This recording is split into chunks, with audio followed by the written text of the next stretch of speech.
Hello friends, आज के इस वीडियो में मैं आपको एक एग्जांपल सॉल्व करना सिखाऊंगा लाग्रांज इन्वर्स फार्मूला के ऊपर। ठीक है, और इस वीडियो में मैं आपको बताऊंगा स्टेप बाय स्टेप कि कैसे हम एक एग्जांपल को सॉल्व करते हैं लाग्रांज का इन्वर्स फार्मूला के ऊपर। ठीक है, तो हमारा क्वेश्चन है find the value of X where Y is equal to 20। ठीक है, हमें x की वैल्यू को निकालना है अगर y की वैल्यू 20 हो तो। ठीक है, मतलब कि y की वैल्यू अगर 20 हो तो x की वैल्यू क्या होगा, आगे क्या हो सकता है, ये चीज़ें हमें फाइंड आउट करके देना है। ठीक है, तो इसको कैसे करेंगे ये चीज़ें हम अब इस वीडियो में सीखेंगे। ठीक है, सबसे पहले हमारा ये टेबल देखो, टेबल के अंदर डेटा है, x की डेटा है 1 2 4 6। ठीक है, y में डेटा दिया है 1 8 64 और 216। ठीक है, इसको हम ये जो डेटा है इसको इस वाले डेटा को हम बोलते हैं x0, इसको x1, इसको x2 और ये होता है हमारा x3। ठीक है, अगर यहाँ पे और एक अगला टर्म होता तो यहाँ पे हो जाता x4। ठीक है, तो इस तरीके से ये कंटिन्यूसली आगे चलते जाता है। ठीक है, क्लियर है यहाँ तक? ओके। अब नीचे के जो हमारा ये है पार्ट, नीचे वाला जो पार्ट से ये होता है y0, ये होता है y1, ये होता है y2 और ये होता है y3। ठीक है, अगर यहाँ पे और भी डेटा होगा तो यहाँ पे फिर हो जाएगा y4। ठीक है, ये दोनों पॉइंट समझ में आया? ओके। अब ये जो हमारा y है इसको हम फंक्शन ऑफ x भी बोलते हैं। ठीक है, ये दोनों बात सेम होता है, ऐसा नहीं कि फंक्शन ऑफ x अलग है और y अलग है, नहीं, ये दोनों सेम होता है। आप कोई फंक्शन ऑफ x बोलता है तो कोई आपको y भी बोलता है। ठीक है, क्लियर है पॉइंट्स? अब क्वेश्चन को हमें समझना है। क्वेश्चन में कह रहा है कि हमारा मान लो यहाँ पे y की वैल्यू 20 आ गया। ठीक है, तो अब हमें बताना है कि x की वैल्यू क्या होगा, क्या निकल सकता है। ठीक है, तो इसको कैसे कैलकुलेट करेंगे अब ये चीज़ें सीखेंगे। ठीक है, मैं और एक बार आपको क्लियर कर देता हूँ। लाग्रांज का जो इन्वर्स फार्मूला यूज करते हैं उसको हम यूज करते हैं तब जब हमें x की वैल्यू कैलकुलेट करना होता है करस्पॉन्डिंग टू y। ठीक है, मतलब कि y की वैल्यू अगर गिवन हो और हमें x की वैल्यू को निकालना हो तो उस टाइम में हम यूज करेंगे लाग्रांज का इन्वर्स फार्मूला। ठीक है, और सिमिलरली अगर हमें y की वैल्यू निकालना हो, ठीक है, और यहाँ पे x की वैल्यू गिवन हो तो इस टाइम में हम मतलब कि इस सिचुएशन में हम यूज करेंगे लाग्रांज का सिंपल फार्मूला। ठीक है, तो लाग्रांज का सिंपल फार्मूला क्या होता है, लाग्रांज का इन्वर्स फार्मूला क्या होता है, ये इन सभी के ऊपर मैं ऑलरेडी वीडियो बना चुका हूँ और हमारे चैनल के ऊपर अपलोडेड है। तो अगर आप सीखना चाहते हैं तो आप हमारे चैनल के ऊपर विजिट करिए, वहाँ पे आपको वीडियो है, आप उन सभी वीडियो को देखिए, आप सीख पाएंगे। ठीक है, जब उस चीज़ों को आप सीखेंगे तो फिर आप इस वीडियो को देखिए और बेटर तरीके से आप सीख पाएंगे। ठीक है, तो अब चलो हम आपको अब डायरेक्ट अब बता रहे हैं इसका कैलकुलेशन। ठीक है, कि इस क्वेश्चन को कैसे कैलकुलेट करेंगे। ठीक है, तो बहुत सिंपल सा लॉजिक है, आप थोड़ा सा दिमाग लगाएंगे तो आपका ये क्वेश्चन सॉल्व हो जाएगा। ठीक है, इसमें कोई भी चीज़ें याद करना नहीं है, रट्टा मारना नहीं है, आपको सभी चीज़ें ट्रिक और लॉजिक से सीखना है। ठीक है, ऐसा नहीं कि हम रट्टा मार करके इसको सॉल्व कर लें और फिर एग्ज़ाम में जाए तो लिख नहीं पाए, तो फिर सीखने से कोई फ़ायदा ही नहीं होगा। ठीक है, तो यहाँ पे मैं जो भी चीज़ें आपको सिखाऊंगा 100% सिखाऊंगा with the help of practical, और आपको हर एक चीज़ें लॉजिक के साथ सिखाऊंगा। ठीक है, तो आपको करना है यहाँ पे सबसे पहले लिखना है सॉल्यूशन। ठीक है, सॉल्यूशन में आपको ये जो फर्स्ट जो आपका ये y0 एलिमेंट्स है इसको ढक लेना है। ठीक है, आपने ढक लिया। अब देखो हमारा रिमेनिंग एलिमेंट्स कौन बच गया, रिमेनिंग में बच गया हमारा 8 64 और 216। मान लो अगर हम इस वाले एलिमेंट को ढकेंगे, अब हमारा बच गया 8 64 और 216। ठीक है, तो हम अब लिखेंगे कैसे, इसे देखो, हम लिखेंगे y में से 8 को माइनस करेंगे, y में से 64 को माइनस करेंगे और y में से 216 को माइनस करेंगे। ठीक है, तो देखो हमने वही लिख लिया, y में से 8 को माइनस किया, y में से 64 को माइनस किया, y में से 216 को माइनस किया। ठीक है, अब जो हम ये एलिमेंट ढके हुए हैं ना, अब इस एलिमेंट को हम छोड़ेंगे। चलो हमने छोड़ दिया। अब देखो जैसे छोड़ा, अब ये जो एलिमेंट क्या है, हमारा एलिमेंट है 1। ठीक है, तो अब क्या करेंगे, इस 1 में से 8 को माइनस करेंगे, 1 में से 64 को और 1 में से 216 को। ठीक है, तो चलो हम माइनस करके लिख लेते हैं। 1 में से 8 को माइनस किया, 1 में से 64 को माइनस किया, 1 में से 216 को माइनस किया, ठीक है। और यहाँ पे बीच में आपको लगाना है बटा का सिंबल, ठीक है। अब देखो ये जो आपने एलिमेंट ढका हुआ था ना, इसके ऊपर कौन सा एलिमेंट है, इसके ऊपर x में वैल्यू है आपका 1, ठीक है। तो आपको यहाँ पे मल्टीप्लाई में लिखना है 1, ठीक है। यहाँ तक क्लियर है पॉइंट्स। अगर इस पॉइंट में कोई डाउट्स है तो आप कमेंट सेक्शन में पूछ सकते हो, ठीक है। तो ये जैसे आपने एक कर लिया प्रोसेस, अब हम नेक्स्ट एलिमेंट के लिए करेंगे। देखो ये जो 8 है, अब तो ये हमारा 1 वाला तो काम ख़त्म हो गया ना, अब हम 8 के लिए करेंगे। 8 के लिए करेंगे सिमिलरली ऐसा ही हम 8 को ढक लेंगे। अब देखो हमारा रिमेनिंग एलिमेंट बचा है 164 और 216, ठीक है। तो अब हम करेंगे क्या, इसमें से y में से 1 को निकालेंगे, y में से 64 को माइनस करेंगे, y में से 216 को माइनस करेंगे, ठीक है। प्लस लगाएंगे, प्लस लगा लिया, उसके बाद हम आगे की टर्म लिखेंगे। y में से 1 को माइनस किया, y में से 64 को माइनस किया, y में से 216 को माइनस किया, ठीक है। ये जो एलिमेंट्स है हमने माइनस कर लिया, फिर हम बटा लगाएंगे। अब जो हमने एलिमेंट ढका हुआ था ना, इस एलिमेंट को हम छोड़ेंगे। चलो हमने छोड़ दिया। अब जैसे छोड़ा तो हमारा 8 है, ठीक है। तो अब क्या करेंगे, इस 8 में से 1 को माइनस करेंगे, 8 में से 64 को और 8 में से 216 को, ठीक है। बटा लगाया, 8 में से 1, 8 में से 64 और 8 में से 216, ये माइनस कर लिया। ओके, अब यहाँ पे मल्टीप्लाई में, अब देखो 8 जो है हमारा, ये जो हमने एलिमेंट रखा हुआ था, इसके ऊपर x की वैल्यू में क्या है, 2 है, तो इसको हम मल्टीप्लाई में 2 रखेंगे, ठीक है। तो हमारा ये सेकेंड टर्म कंप्लीट हुआ, ठीक है। अब नेक्स्ट टर्म के लिए करेंगे, मतलब कि 64 के लिए करेंगे।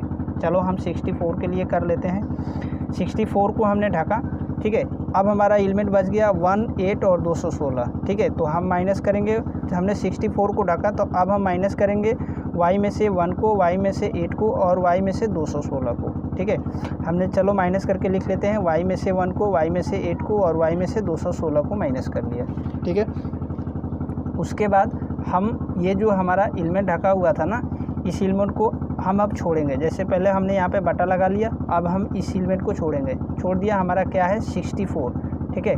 तो अब 64 में से 1 को माइनस करेंगे, 64 में से 8 को और 64 में से 216 को माइनस करेंगे, ठीक है। चलो हम माइनस करके लिख लेते हैं। 64 में से 1 को माइनस किया, 64 में से 8 को और 64 में से 216 को माइनस कर लिया, ठीक है। यहाँ तक समझ में आ रहा है? ओके। अब देखो ये जो 64 है, इसके ऊपर में कौन सा है, हम वैल्यू 4, ठीक है, x की कॉलम के अंदर, ठीक है। तो हम यहाँ पे इसको मल्टीप्लाई में x की वैल्यू को लिख लेंगे, ठीक है। तो ये हमारा थर्ड टर्म कंप्लीट हुआ। फर्स्ट हुआ ये सेकंड हुआ, ये थर्ड हुआ, ठीक है। अब हमारा ये लास्ट टर्म बता है 4, ठीक है। तो इसको अब हम क्या करेंगे, फिर से ढकेंगे, ठीक है। तो अब फिर हम माइनस करेंगे y में से 1 को, y में से 8 को, y में से 64 को, ठीक है। हमने देखो यहाँ बीच में प्लस लगाया, ठीक है। अब फिर हमने माइनस कर दिया y में से 1 को, y में से 8 को, y में से 64 को, ठीक है, माइनस कर दिया ना।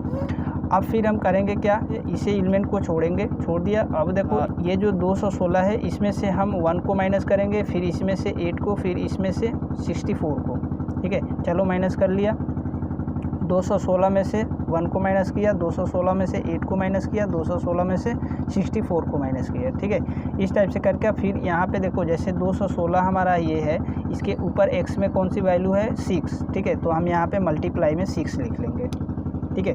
तो कुछ इस टाइप से करके हम अपना ये टर्म पूरा कर लेंगे। जैसे फर्स्ट, सेकंड, थर्ड, फोर्थ, ये फोर्थ टर्म तक जाएगा। क्यों जाएगा, क्योंकि देखो हमारा जो डेटा है 1 2 3 4 फोर्थ तक ही डेटा है, ठीक है। तो हमारा ये फोर्थ टर्म तक बनेगा। अगर हमारा डेटा एक और यहाँ पे होता तो 5 टर्म या 6 टर्म, तो फिर हमारा ये और आगे की तरफ मूव करता। तो जैसे जैसे हमारा डेटा बढ़ता है वैसे वैसे हमारा ये कैलकुलेशन आगे की तरफ बढ़ते जाता है, ठीक है। तो उसमें आपको टेंशन लेने की ज़रूरत नहीं है। हमारा जितना डेटा है इसी डेटा के ऊपर हम काम करेंगे, ठीक है। तो आई होप यहाँ तक आपको पॉइंट समझ में आ गया होगा बहुत बढ़िया से कि हम कैसे इसका लॉजिक बना रहे हैं और कैसे हम वैल्यू को माइनस कर रहे हैं और लिख रहे हैं, ठीक है। अब हम चलिए अब इसको हम कैलकुलेशन करेंगे। कैलकुलेशन कैसे करेंगे, आप देखो ये जो हमारा फर्स्ट टर्म है इसको हम जैसे कैलकुलेट करेंगे तो हमारा इतना मिलेगा, ठीक है। कैसे मिलेगा आप यहाँ पे एक बार देखो। जैसे ये जो हमारा क्वेश्चन है, इस क्वेश्चन के अंदर देखो y की वैल्यू कितना है, 20 दिया हुआ है, ठीक है, मतलब कि 20 दिया हुआ है। तो हम अब करेंगे क्या, ये जितना भी हमें y दिख रहा है ना, यहाँ पे यहाँ पे यहाँ पे, इन सभी के अंदर हम 20 लगाएंगे y के जगह पे। जैसे देखो यहाँ पे लिखेंगे 20 - 8, 20 - 64, 20 - 216, ठीक है। y के जगह पे सिर्फ हम 20 पुट कर देना है, ठीक है, और पुट करके इसको कैलकुलेशन करना है और आगे के तरफ बढ़ना है, आपका ऑटोमेटिक आंसर आ जाएगा, ठीक है। तो चलो हम y की जगह पे अब 20 पुट कर लेते हैं, ठीक है। तो अब देखो ये जैसे हमारा है y - 8, तो ठीक है, अब देखो y की जगह पे हमने पुट किया 20, तो यहाँ पे बना 20 - 8, फिर 20 - 64, 20 - 216, ठीक है। अब देखो यहाँ पे 20 हमने पुट कर दिया और यहाँ पे हमारा ये वैल्यू मिल गया, ठीक है। अब देखो ये जो नीचे वाला पार्ट्स है इसको हम माइनस करेंगे सब, जिसमें 1 में से 8 को माइनस करेंगे, 1 में से 64 को, 1 में से 216 को, ठीक है। तो माइनस करेंगे तो हमारा वैल्यू इतना आएगा, ठीक है। आप माइनस कर लेना, हम अभी आपको टर्म्स सिखा रहे हैं, आप कैलकुलेशन घर पे कर लेना, ठीक है। तो आपको आई थिंक फर्स्ट टर्म समझ में आ गया होगा कि कैसे हम काम कर रहे हैं, ठीक है। नेक्स्ट टर्म के लिए वैसा ही करेंगे। 20 में से 1 को यहाँ पे जो y है इस यहाँ पे हम 20 पुट करेंगे, तो 20 में से 1 जाएगा, 20 में से 64 जाएगा, 20 में से 216 जाएगा, ठीक है। वहीं से ही हम माइनस करेंगे 20 में से 1, 20 में से 64, 20 में से 216, फिर बटा लगाएंगे। ये जो 8 में से 1, 8 में से 64, 8 में से 216, ये सभी माइनस करेंगे तो हमारा ये इतना वैल्यू आएगा, ठीक है। और मल्टीप्लाई में जो हमारा 2 है यहाँ पे हम 2 भी लिख लेंगे, ठीक है। अब देखो यहाँ पे मल्टीप्लाई में 1 है तो हमने यहाँ पे मल्टीप्लाई में 1 लिखा है, ठीक है, ठीक है। तो ये आपको ध्यान दे करके चलना है, जहाँ पे मल्टीप्लाई में 1 है वहाँ पे 1 लिखना है, जहाँ पे 2 है वहाँ पे 2 लिखना है, ठीक है। तो हमारा फर्स्ट और सेकंड दोनों टर्म कंप्लीट हो गया। अब थर्ड टर्म कंप्लीट करेंगे, ठीक है। थर्ड के लिए भी सेम हम काम करेंगे।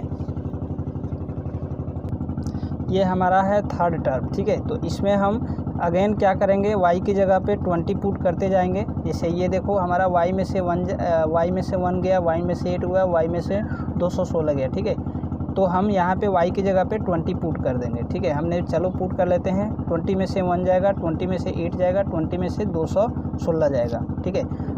तो हमने पुट कर लिया। उसके बाद 64 में से हम 1 को घटाएंगे, 64 में से 8 को घटाएंगे, 64 में से 216 को घटाएंगे, ठीक है। हमने घटाया तो हमारा इतना रिजल्ट मिलेगा, ठीक है।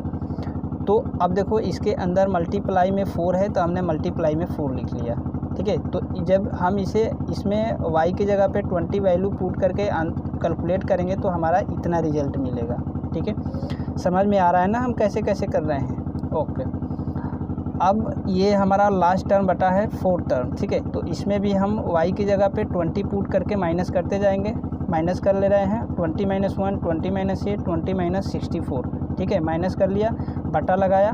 216 में से 1 जाएगा, 216 में से 8 जाएगा, 216 में से 64 जाएगा, 216 में से 1 जाएगा, 215, 208 और 152 आया, ठीक है, इतना आया। फिर इसमें देखो मल्टीप्लाई में 6 है तो हमने यहाँ पे 6 रख लिया, ठीक है। तो इस टाइप से अभी हम जस्ट क्या किए हैं, y की जगह पे 20 पुट करके, मतलब कि y की वैल्यू पुट करके हम कैलकुलेट किए हैं तो हमारा इतना अभी टर्म कैलकुलेट हुआ है, ठीक है। इसको और हम आगे की तरफ कैलकुलेट करेंगे और आंसर को फाइंड आउट करेंगे, ठीक है। तो चलो हम और आगे की तरफ कैलकुलेट करते चलते हैं, ठीक है। अब फ्रेंड देखो ये जो हमारा है 20 में से 8 जाएगा, 20 में से 64 जाएगा, 20 में से 216 जाएगा, ठीक है। और ये -7, -63, माइनस में 215।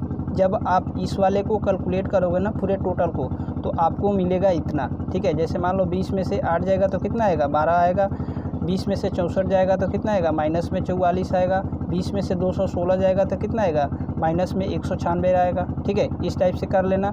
उसके बाद ये देखो हम जब इन सभी को मल्टीप्लाई करेंगे तो हमें माइनस में रिजल्ट मिलेगा 94,815, ठीक है।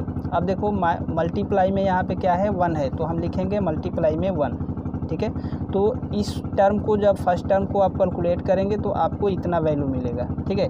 वैसा ही हम नेक्स्ट वाले को कैलकुलेट कर लेंगे।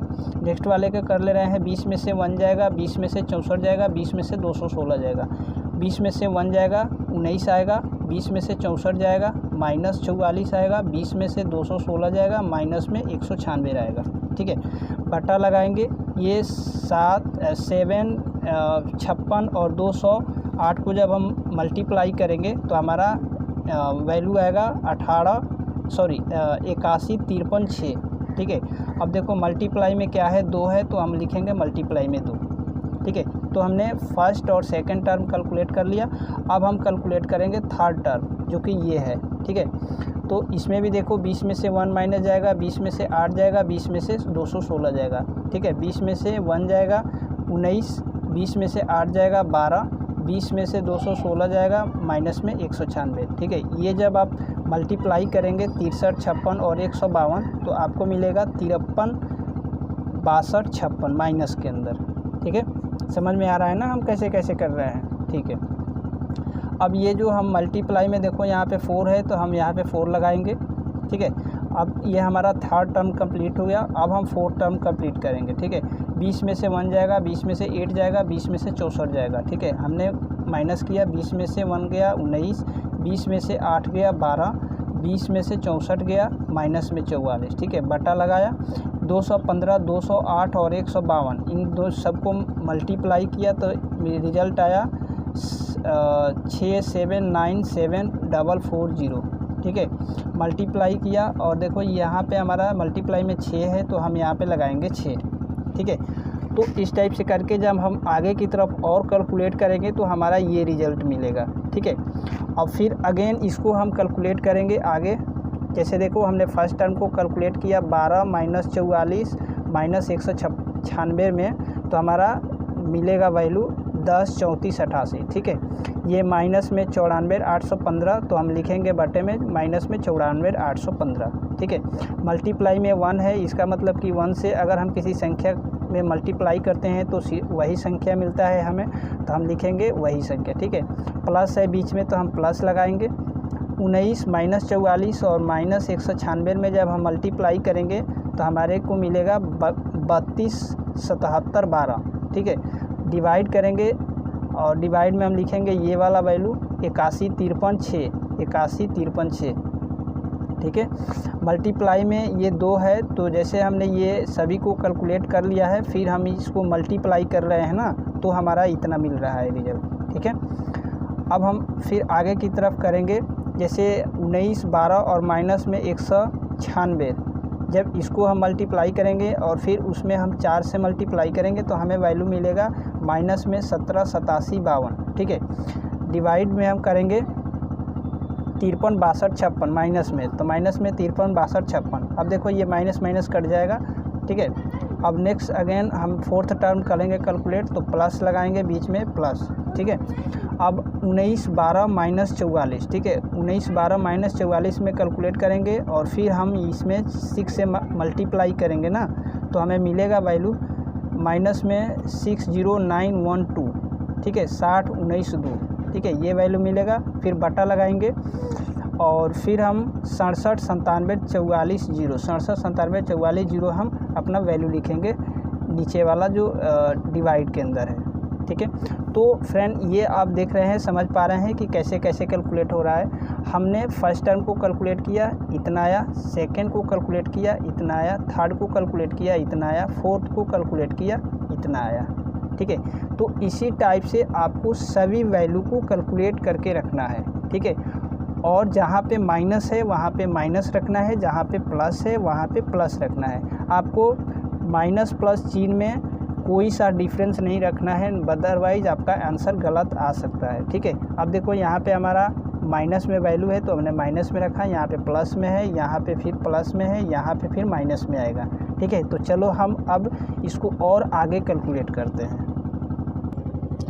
तो फ्रेंड देखो, जैसे आप उन सभी टर्म को फर्स्ट सेकंड थर्ड फोर्थ को जब आप कैलकुलेट करेंगे तो फर्स्ट वाले का वैल्यू इतना आएगा, सेकंड वाले को इतना आएगा, थर्ड वाले का इतना आएगा और फोर्थ वाले का इतना आएगा। ठीक है, तो हमने ऑलरेडी कैलकुलेट करके रख लिया है, आप कैलकुलेट करके चेक भी कर सकते हैं। ठीक है, तो अब क्या है, आपको और इसे और आगे की तरफ कैलकुलेट करना है। जैसे देखो हमने इस वाले फर्स्ट को कैलकुलेट किया तो इतना आया, ठीक है।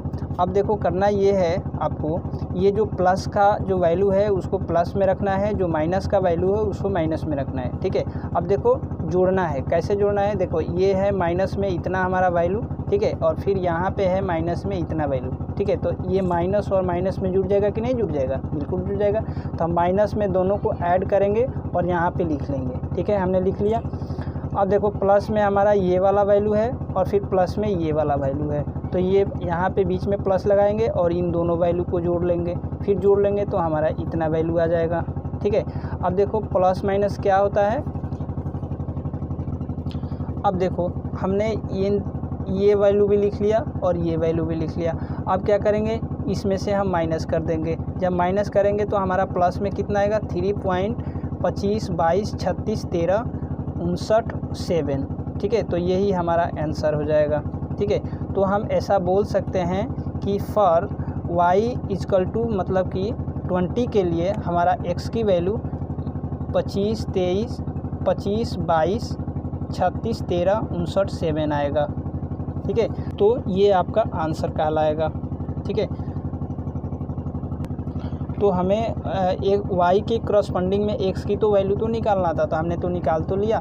हमारा ये जो वैल्यू निकला है ये किसका वैल्यू है, ये वैल्यू है हमारा x का वैल्यू है, ठीक है। और y का वैल्यू हमें गिवन दिया था क्वेश्चन के अंदर कितना, 20, आप देख भी सकते हो। देखो हमारा जो क्वेश्चन में क्या है, y की वैल्यू 20 दिया है और हमें x की वैल्यू निकालना है, ठीक है। तो यही हम निकाल रहे हैं, ठीक है। तो देखो हमारा y की वैल्यू है 20, मतलब कि y की वैल्यू अगर 20 होगा तो हमारा x की वैल्यू इतना आएगा, ठीक है। तो ये आपका आंसर कहलाएगा, ठीक है। तो फ्रेंड इस टाइप से हम लाग्रांज इन्वर्स इंटरपोलेशन फार्मूला का यूज़ करके एग्जाम्पल को सॉल्व करते हैं, ठीक है। तो हम लाग्रांज इन्वर्स इंटरपोलेशन फार्मूला का यूज़ करके हम x की वैल्यू निकालते हैं और लाग्रांज इंटरपोलेशन का जो सिंपल फार्मूला है उसका यूज़ करके हम y की वैल्यू निकालते हैं, ठीक है। यहाँ तक क्लियर है पॉइंट, ओके। तो आई होप हमारा वीडियो आपको बहुत अच्छा लगा होगा। अगर वीडियो समझ में आया हो तो आप हमारे वीडियो को लाइक करिए, शेयर करिए, कमेंट करिए और हमारे चैनल पे नए हैं तो आप चैनल को सब्सक्राइब कर लीजिए।